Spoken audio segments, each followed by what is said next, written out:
सार्वजनिक जीवनातील दीपस्तंभ, आपल्या सर्वांनाच हवाहवसं वाटणारं व्यक्तिमत्व म्हणजे जीबी बाबा, यांनी वयाच्या 96 वर्षामध्ये अंतिम श्वास घेतला. जीवन प्रवास त्यांचा विसावला. मी बोलतोय म्हणजे खरं तर मी फक्त तुमच्या समोर बोलतोय, परंतु हे त्यांच्यावरती सख्या भावाप्रमाणे ज्यांनी प्रेम केलं ते क्रांतीवीर कॅप्टन भाऊ यांना सुद्धा आज अस्वस्थ झाला असतं मी या ठिकाणी बोलत नसतो. तर भाऊ असते तर जी श्रद्धांजली व्यक्त केली असती ते तुम्हा सर्वांच्या डोळ्यामध्ये अश्रुधारा निर्माण केल्या असत्या. अशा पद्धतीची भाऊनी श्रद्धांजली व्यक्त केली असती. भाऊंचं आणि बाबांचं नातं, जेडी बापूंचं नातं, रामभाऊ पवार मामांचं, कॅप्टन आकाराम दादांचं नातं गावानं बघितलंय. मी व्हॉट्सअपवर पोस्ट दिल्यानंतर पैलवान सुभाष अण्णा उमा यांनी शिरूरवरून त्याला प्रतिक्रिया दिली. दीपक, तुझी आमची आत्ता ओळख झाली, परंतु 85-80 साली आम्ही कुंडलच्या मैदानावर येत होतो. जीबी बाबांचं ते सचिवपद कुंडलच्या कुस्ती मैदानाला देणगी गोळा करण्यासाठी बाळासाहेब बापूंनी सांगितलं असता की तळमळ बाबांना चिंता असायची ती कुटुंबासाठी नाही, तर कुंडलच्या गणेशोत्सव मंडळाला महाराष्ट्र कुस्ती मैदानाला देणगी जरी कमी गोळा झाली तर ते रात्रभर झोपत नसायचे.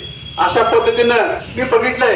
अरुणांना एखाद्या प्रश्नावरती पत्र लिहायचं, बाळासाहेब बापूंना लिहायचं, सर्जेराव बापांना सूचना करायची, महेंद्रप्पांना सांगायचं त्या स्मारकासंदर्भात साहेबांना भेटून आपल्याला ही कामं करून घेतली पाहिजेत.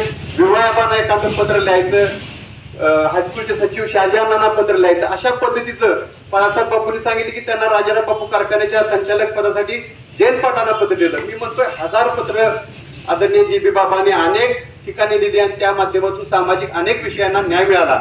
अशा पद्धतीचं थोर व्यक्तिमत्व म्हणजे जीबी बाबा.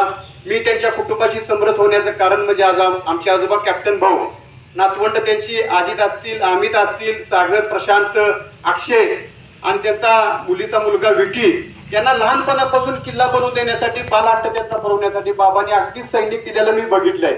म्हणजे त्यांचे कारव्याचे पाहुणे असतील, बोरगावचे पाहुणे असतील, तांबवे, विटा, पारे या ठिकाणी मी कॅप्टन भाऊच्या बरोबर गेलेलो आहे. आमच्या आत्यांच्या घरी बाबा अनेक वेळा आलेले आहेत. असं थोर व्यक्तिमत्व. धनाजी बापू, संताजीना बाबांच्या विषयी एक वडिलासारखं आमच्या बापू तर सातत्याने त्या ठिकाणी जाऊन बसायचे. असं थोर व्यक्तिमत्व. कुंडलच्या अनेक संस्थांमध्ये काम केलं. बाबा हे नाव मोठं नव्हतं, तर बाबांनी ज्या संस्थेमध्ये काम केलं त्या संस्थेना बाबांनी त्या संस्थेचं नाव मोठं केलं. अशा पद्धतीचं थोर व्यक्तिमत्व आपल्या गावातून निघून गेलेलं आहे. बाबांच्या विषयी किती जरी आठवणी या ठिकाणी बोललो तर या ठिकाणी माझ्या आठवणी संपणार नाही.